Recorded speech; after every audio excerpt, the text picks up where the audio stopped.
does one really get over grief?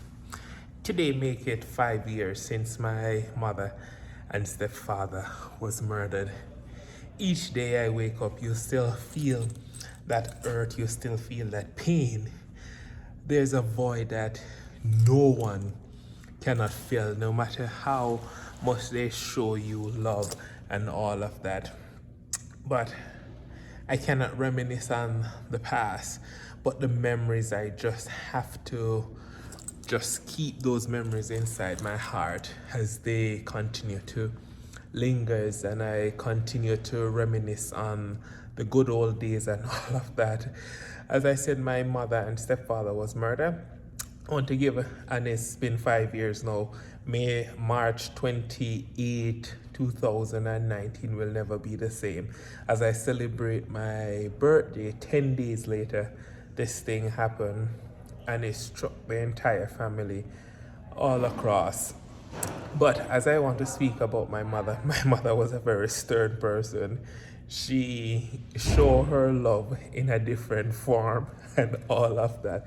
While I was growing up, going to school, she would say, "Don't do that, hear me say," and all of those things. She will send me to church and all of that, but she's not going. She will go on occasionally, but not the frequent person. But she will always go. She'll always say, "When you're going to bed, pray," and all of that.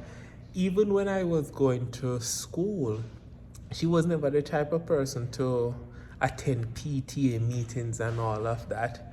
People will complain to her about my behavior and all of that, but she never take it out the same time when she received those news. She's the type of person is that she save up all the beatings for me and then she delivered everything in one. So when my mother used to beat me, she would say, "You think this person tell me something about your Monday, things that me did a while ago?" And then she give me a few licks and then she will just go down the days of the week. And then she will say, "Last week," she start again, "Last week this person told me this about you. Boy, what make you know I hear? I saw me grow you," and all of that. She would just go on and on and on. That was all my mother is. But when I was going to school, she would come to the classroom and tell the teacher, "Listen, I don't have time today. Come here, Pierre, if you're listening. Just beat the boy, man, just beat him. But the only thing I'm asking for you to do, just save him 2 eyes, and that's all. But me give you all the permission what you can ever think of." Thinking. I remember one day I was going to school and then my stepfather, so it was raining and I decided that I was cleaning the shoes. So my stepfather said, "Let's wash the shoes." And my mother said, "No, just clean the shoes." And I decided that I am going to wet the entire shoes. And for that entire week, I did not go to school. And my mother turned on some licking and making and said, "Boy, me need to tell you, say, you know, if you wet up the shoes and all of that." She grew me up in the way that she think that's best for her. I never grew up as a rich person, but I was okay. She brought me up that never to, never to envy anyone for anything, because we never know how they receive it or what. So that's the way she brought me up. She brought me up, I should never be red eye and all of that. And that's a good principle, and that's how I grew up. She brought me up that I should never think highly of myself, that I'm better than anyone or anything. She brought me that I should make sure that I help persons out there and all of that. And sometimes she said, "Alistair, I don't understand you. How people treat you this way and you treat them so good." It's just the nature of who I am and the principle that I was given and all of that. And my mother, when she's cooking, like for example chicken, you know that the chicken breast is big and sometimes person might be cut it in 3 and 4. And my mother, because that's what I eat, and she will just give me one. I said, "Why you don't cut this in 2 or 3?" She said, "If I am giving you one piece of meat, it's just one piece, one minute cut it up," and all of that. So as Shirley Caesar said, I remember mama in a happy way. I remember my mother in a happy way. As I said, we might never have the millions and all of that. But one thing, she never let any of her children went to bed without food and anything. And my mother is like a chicken.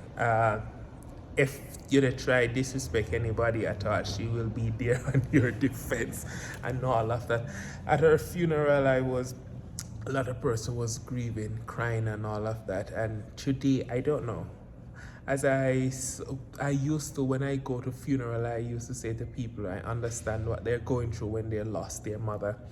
And one day someone said to me, Alistair, you never know until you are in the position. And yes, that feeling, I remember the morning when I was going out and person was saying to me, at least giving their condolences and all of that.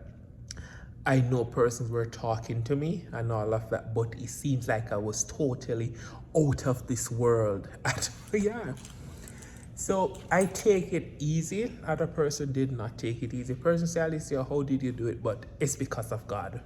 Why I know how to handle it. And as I said, 5 years is not easy. The pain is still there and all of that. I wish that she was here, that I could pamper her.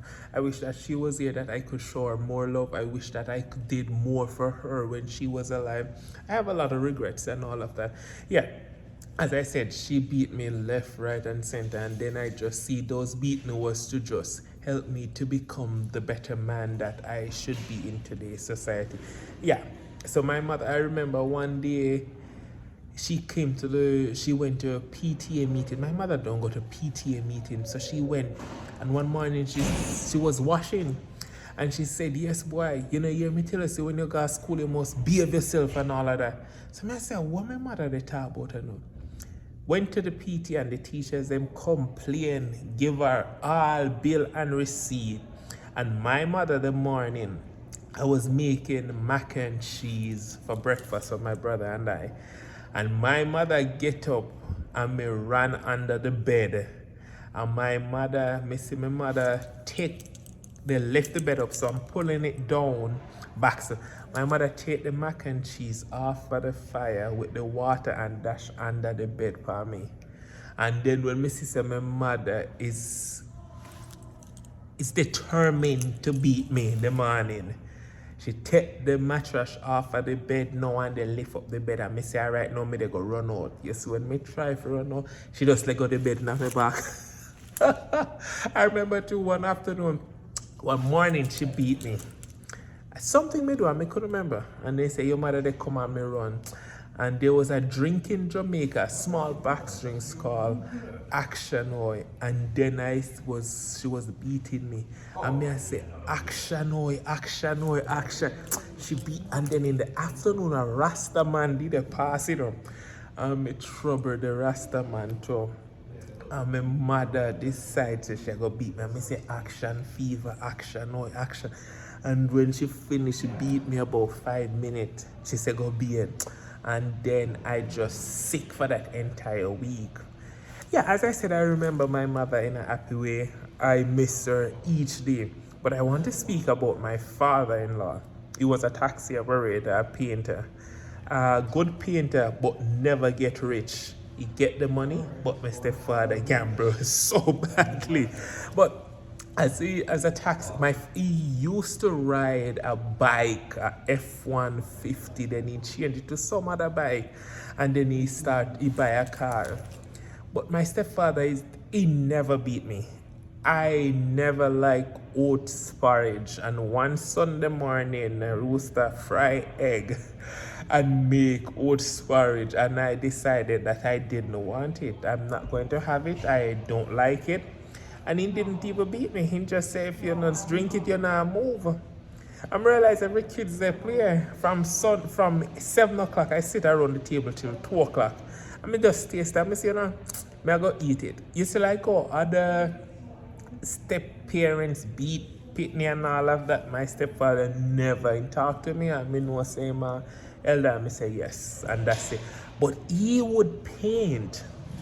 My stepfather will paint a big house, a 2-story house, and him alone paint in and can nobody with him in come much o'clock, and he's smoking cigarette in top much time. But he know his work. He know what he do and all of that. But when he come to save money, he put the money in at the bank because my mother name in there, he send her every time, yo, go draw some money for me. That time I gamble, one gamble. My stepfather was the best. He loving drinks, he loving ganja, and love everything and all of that. Rooster, I remember one time a taxi operator tried to, gunman hold him up and tried to rob him. And in this, the gunman and all of that. That's the good memories that I have about all about them. And I remember too when I would go into his taxi and he will drop me and I'm giving him fear. And they said, no man, you go on with it. I said, no man, business a business, family time a family time. You do your work, so me have to pay you. He never used to want to take it from me. And I insist. I have never disrespected him and he never disrespect me yet. The two of them love them one another until them murder them and all of that. But to Marcia and Rooster today, if you guys are anywhere listening to me, I miss you guys dearly. I wish that you guys were here and I wish that I show you guys the love and all of that I should. If there's any regret, I do. I have a lot of regret, but I just hope that you guys make it to that side, that I have that hope that I will see you guys again. It has been 5 years and I know it's going to continue to count up until many more years. All right. Yeah, man. Rooster, Marcia, big up on yourself.